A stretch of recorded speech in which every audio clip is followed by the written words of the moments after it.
Peluang timnas Indonesia untuk melaju ke putaran ketiga kualifikasi Piala Dunia 2026 belum tertutup kendati kalah dari timnas Irak 0-2 di Stadion Utama Gelora Bung Karno, Jakarta pada Kamis 6 Juni 2024 sore hari. Syaratnya tim Garuda harus menang dari Filipina di laga terakhir putaran kedua pada Selasa 11 Juni 2024 mendatang. Jika menang dari Filipina, apapun hasil yang didapatkan Vietnam melawan Filipina dan Irak tak ada artinya. Saat ini Indonesia di peringkat kedua grup F dengan raihan 7 poin, sementara Vietnam di posisi ketiga dengan 3 poin. Kemenangan atas Filipina akan membuat Indonesia mengumpulkan 10 poin dan tidak terkejar oleh timnas Vietnam.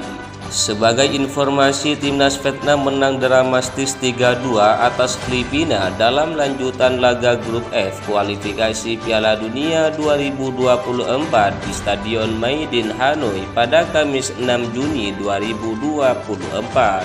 Filipina sejatinya bermain bagus pada babak pertama. Tim asuhan Tom Saintfiet ini bermain dengan solid dari serangan Vietnam. Pemain pengganti Pham Tuan Hai kembali membawa Vietnam unggul 3-2 pada menit ke-90. Gol itu bermula dari tembakan Pham Tuan yang gagal diselamatkan dengan sempurna oleh Eteriga. Bola liar kemudian disambar Tuan Hai jadi gol. Tanpa tambahan gol pada sisa laga, Vietnam menang dramatis 3-2 atas Filipina, sehingga laga terakhir melawan Irak pada 11 Juni mendatang bakal menjadi penentu bagi timnas Vietnam. Jika menang lagi atas Irak, sementara Indonesia gagal menang atas Filipina, maka Vietnamlah yang bakal melaju ke putaran ketiga kualifikasi mendampingi timnas Irak. Menghadapi Filipina, peluang Indonesia untuk menang jauh lebih besar dengan skuad yang kini dimiliki. Kendati Filipina juga memakai sejumlah pemain naturalisasi dari Eropa, namun skuad Garuda lebih menjanjikan seiring bisa dimainkannya Calvin Verdong pada 11 Juni mendatang. Diberitakan sebelumnya blunder fatal kiper Hernando Adi Sutaryadi di menit ke-88 membuat timnas Indonesia takluk 0-2 dari timnas Irak dalam laga kandang kualifikasi Piala Dunia 2026 di Stadion Utama Gelora Bung Karno.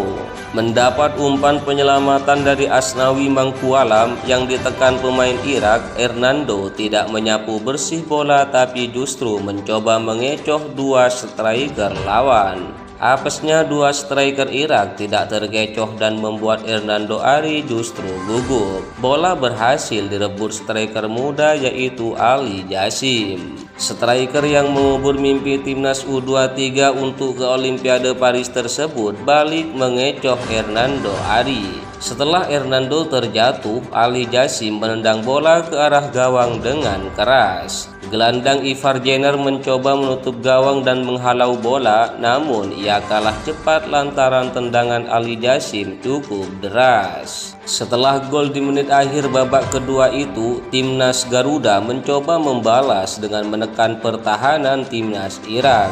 Upaya itu berulang kali menghasilkan peluang-peluang berbahaya. Sayangnya, hingga babak kedua berakhir tidak ada peluang yang bisa dimanfaatkan menjadi gol.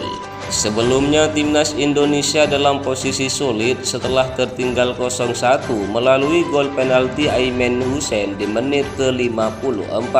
Hukuman tendangan penalti diberikan wasit karena Justin Hapner handsball di kotak terlarang.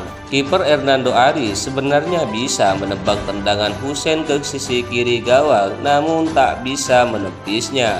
Selain itu, tak lama setelah gol tersebut, kapten tim yaitu Jordi Amat di kartu merah karena melakukan pelanggaran keras. Bermain dengan 10 pemain membuat pelatih Sintayong berpikir keras. Ia langsung memasukkan 2 pemain yakni Asnawi Mangkualam dan Pratama Arhan untuk menggantikan Shain Patinama dan Sandy Walsh. Jual beli serangan sudah terjadi sejak awal pertandingan. Irak lebih lebih dulu melakukan percobaan pertama pada menit ke-10. Tembakan Osamah Rashid dari luar kotak penalti masih melebar dari gawang yang dikawal Hernando Ari. Dihuni banyak pemain keturunan, pemain Indonesia menjadi lebih rapi dan bervariasi. Marcelino Ferdinand dan kawan-kawan berulang kali mengurung pertahanan timnas Irak. Sayangnya, beberapa kali kesempatan emas di depan gawang timnas Irak tak berhasil membuahkan gol.